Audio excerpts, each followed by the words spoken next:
जय हिंद दोस्तों, स्वागत है आपको अपने चैनल जीके विद रविशैल में। आज हम शुरू करते हैं एनसीईआरटी, इसके साथ सर का एनसीईआरटी का विज्ञान बुक जो कि क्लास 8 का है। आज हम पढ़ेंगे क्लास 8 का चैप्टर जो है अम्ल, क्षार और लवण। अम्ल, क्षार और लवण, तो एक एक क्वेश्चन देखेंगे और इसका डिस्कशन भी हम लोग देखेंगे। तो शुरू करते हैं। आज का पहला क्वेश्चन है कि अम्ल का जल में विलयन बनाने का सही तरीका क्या है। अम्ल का जल में विलयन बनाने का सही तरीका क्या है। एक का सही आंसर है बी, यानी पानी में एसिड डालें। पानी में एसिड डालें।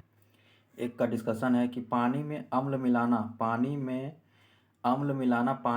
अम्ल का विलयन बनाने का सही तरीका है। आगे कि अम्ल नीले लिटमस को लाल कर देता है। अम्ल वर्षा में सल्फर डाइऑक्साइड अम्ल वर्षा में सल्फर डाइऑक्साइड और नाइट्रोजन ऑक्साइड होता है। आगे की क्षार जो है लाल लिटमस को नीला रंग में बदल देता है। दूसरा क्वेश्चन देखते दूसरा क्वेश्चन है कि उदासीनीकरण अभिक्रिया के उत्पाद सदैव क्या होता है। उदासीनीकरण अभिक्रिया के उत्पाद सदैव क्या होता है। दो का सही आंसर है सी, यानी लवण और पानी। लवण और पानी उदासीनीकरण अभिक्रिया के बाद उत्पाद होता है। इसका डिस्कशन देख 2 नंबर डिस्कशन है। रासायनिक विज्ञान में उदासीनीकरण अभिक्रिया वह अभिक्रिया है जिसमें अम्ल और क्षार क्रिया करके लवण और जल का निर्माण करते हैं। इसे निम्न रूप से दर्शाया जा सकता है, जैसे कि कोई अम्ल लेंगे और क्षार, तो उसका उत्पाद जो आएगा लवण और जल। जैसे HCl और NaOH क्षार है तो NaCl और H2O जल मिलेगा। तीसरा नंबर क्वेश्चन है कि हल्दी एक प्राकृतिक सूचक है, तो इसके पेस्ट को अम्ल और क्षार में अलग अलग मिलाने पर कौन सी रंग दिखाई देंगे। हल्दी एक प्राकृतिक सूचक है, इसके पेस्ट को अम्ल और क्षार में अलग अलग मिलाने पर कौन से रंग दिखाई देंगे। तो 3 का आंसर है बी, यानी अम्ल में पीला दिखाई देंगे और क्षार में लाल दिखाई देंगे।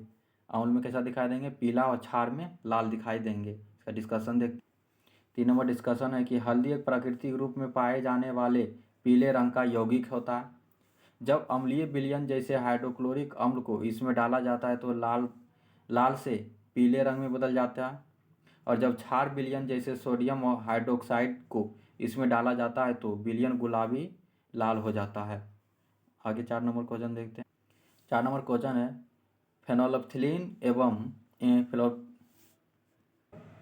फेनोल्फथलीन एक सिंथेटिक संकेतक है और इसके रंग क्रमशः अम्लीय और क्षारीय विलयन में होते हैं। इसके रंग जो है अम्लीय और क्षारीय विलयन में कैसा होता है। तो 4 का सही आंसर है डी, यानी रंगहीन और गुलाबी होता है। रंगहीन और गुलाबी होता है। इसका डिस्कशन है फेनोल्फथलीन अम्लीय विलयन में रंगहीन होता है लेकिन क्षारीय विलयन में गुलाबी होता है। अम्लीय विलयन में रंगहीन और क्षारीय विलयन में गुलाबी हो जाता है। आगे के फेनोल्फथलीन विलयन एक के पीएच के अनुसार एक रंग परिवर्तन से गुजरता है। आगे की फेनोल्फथलीन का रासायनिक सूत्र जो होता है C20H14O4 होता है। C20H14 और O4 होता है। इसका उपयोग अक्सर मॉल में एक संकेतक के रूप में किया जाता है। इसका उपयोग जो है मॉल में एक संकेतक के रूप में किया जाता है। आगे की जब मिट्टी बहुत अधिक क्षारीय होती है तो उसमें पौधे अच्छी तरह से विकसित नहीं हो पाते हैं। इसकी गुणवत्ता के सुधार करने के लिए मिट्टी में क्या मिलाना जाना चाहिए। जब मिट्टी बहुत अधिक क्षारीय होता है तो उसमें पौधे अच्छी तरह से विकसित नहीं हो पाते हैं, तो इसके गुणवत्ता के सुधार करने के लिए मिट्टी में क्या मिलाना चाहिए। तो 5 का सही आंसर है ए, यानी कार्बनिक पदार्थ मिलाना चाहिए। क्या मिलाना चाहिए, कार्बनिक पदार्थ। इसका डिस्कशन है कि गुणवत्ता के सुधार करने और मिट्टी के मूल प्रकृति को कम करने के लिए कार्बनिक पदार्थ को मिट्टी में जोड़ा जाना चाहिए। आगे के कार्बनिक पदार्थ एसिड छोड़ते हैं जो मिट्टी के क्षार को बेअसर कर सकते हैं।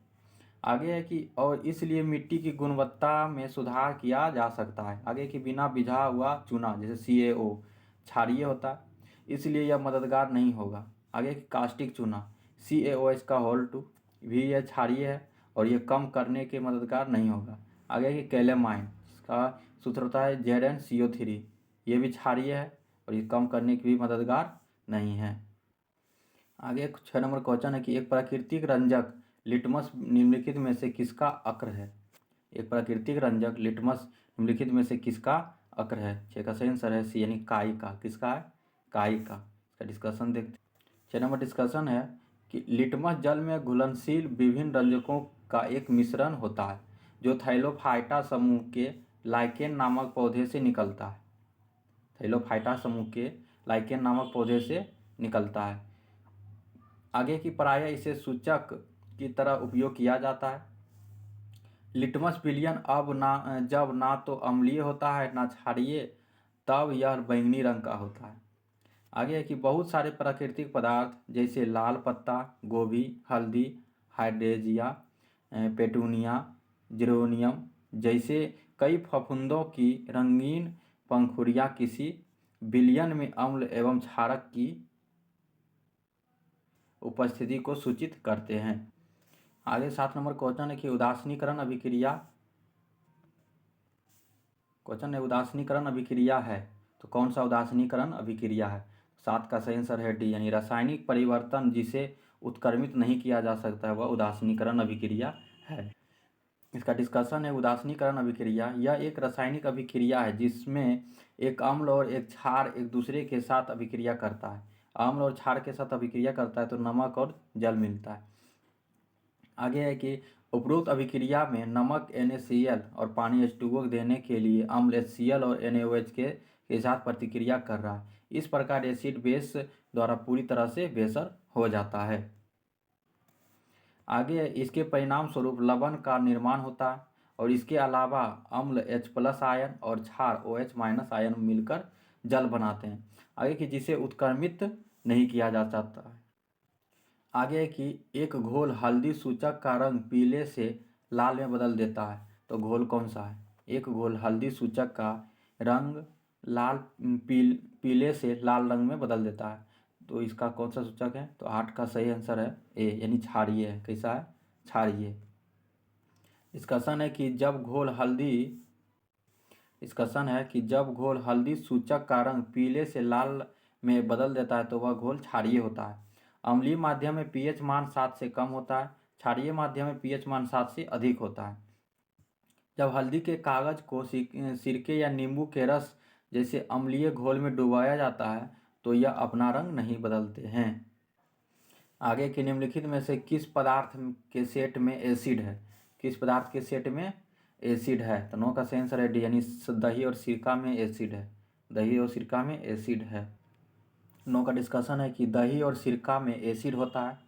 आगे कि अम्ल वे पदार्थ हैं जो एक प्रोटॉन दान करते हैं जैसे H+। अम्ल नीले लिटमस पत्र को लाल कर देता है। एसिड एक के उदाहरण हाइड्रोक्लोरिक एसिड, एसिटिक एसिड यानी CH3COOH। आगे है कि अंगूर में टार्टरिक के साथ साथ एक मौलिक एसिड भी होता है। आगे है कि चूने का पानी क्षारीय प्रकृति का होता है। आगे कि सिरके में एसिटिक एसिड होता है, सिरके में एसिटिक एसिड होता है और साबुन की प्रकृति कैसी होती है? क्षारीय होती है। आगे है कि दही में लैक्टिक एसिड होता है। लैक्टिक एसिड का फॉर्मूला होता है C3H6O3 C3H6O3। आगे कि मिल्क ऑफ मैग्नीशिया का रासायनिक सूत्र मैग्नीशियम हाइड्रोक्साइड होता है यानी MgOH होता है। आगे है कि रंगहीन विलयन में फेनोल्फथलीन सूचक मिलाने पर कोई परिवर्तन नहीं देखा जाता है तो इस विलयन की प्रकृति क्या है? रंगहीन विलयन में फेनोल्फथलीन सूचक मिलाने पर कोई परिवर्तन नहीं देखा जाता है तो इस विलयन की प्रकृति क्या है? 10 का सही आंसर है सी यानी या तो अम्लीय है या तो उदासीन है। 10 का डिस्कशन है कि फेनोल्फथलीन वास्तव में पानी में थोड़ा घुलनशील है और प्रयोगों के लिए यह अल्कोहल में घुल जाता है। आगे कि यह एक दुर्बल अम्ल है। आगे है कि मूल रूप से फेनोल्फथलीन सूचक का रंग अम्लीय या उदासीन विलयन के साथ नहीं बदलेगा तो क्षारीय। यदि इस मूल विलयन में मिलाने पर रंग बदलकर गुलाबी हो जाएगा या तो वो अम्लीय होगा या क्षारीय होगा। आगे की फेनोल्फथलीन पानी में थोड़ा घुलनशील है और इसका उपयोग एसिड बेस हाइड्रेशन में किया जाता है। एसिड बेस हाइड्रेशन में किया जाता है। आगे है कि अम्लीय घोल में फेनोल्फथलीन मिलाने पर कोई परिवर्तन नहीं देखा जाता है, वह या तो क्षारीय होता है या तो उदासीन। आगे कि उदासीन विलयन में फ्लोरोप्थिलीन मिलाने पर कोई परिवर्तन नहीं होगा। क्वेश्चन है कि निम्नलिखित में से कौन सा अम्ल क्षार सूचक है? कौन सा अम्ल क्षार सूचक है? अम्ल क्षार सूचक है। करेक्ट का आंसर है सी यानी हल्दी। कौन सा है? हल्दी। 11 का डिस्कशन है कि सूचक वे पदार्थ हैं जिनका उपयोग यह जांचने के लिए किया जाता है कि कोई पदार्थ प्रकृति में अम्लीय है या क्षारीय है। अम्ल और क्षार में प्राकृतिक सूचक के उदाहरण है लिटमस पत्र, लाल पत्ता गोभी की पत्तियां, हल्दी और गुड़हल। आगे कि अम्ल और क्षार के कृत्रिम सूचक के उदाहरण है तो मेथिल ऑरेंज, फेनोल्फथलीन। हल्दी का विलयन जो है, हल्दी एक प्राकृतिक अम्ल क्षार सूचक है। हल्दी एक प्रकंदी शाकीय बहुवर्षीय पाद है। आगे कि इसमें पीला रंजक होता है, यह अम्लीय माध्यम में पीला ही रहता है, लेकिन यह क्षारीय विलयन में लाल हो जाता है।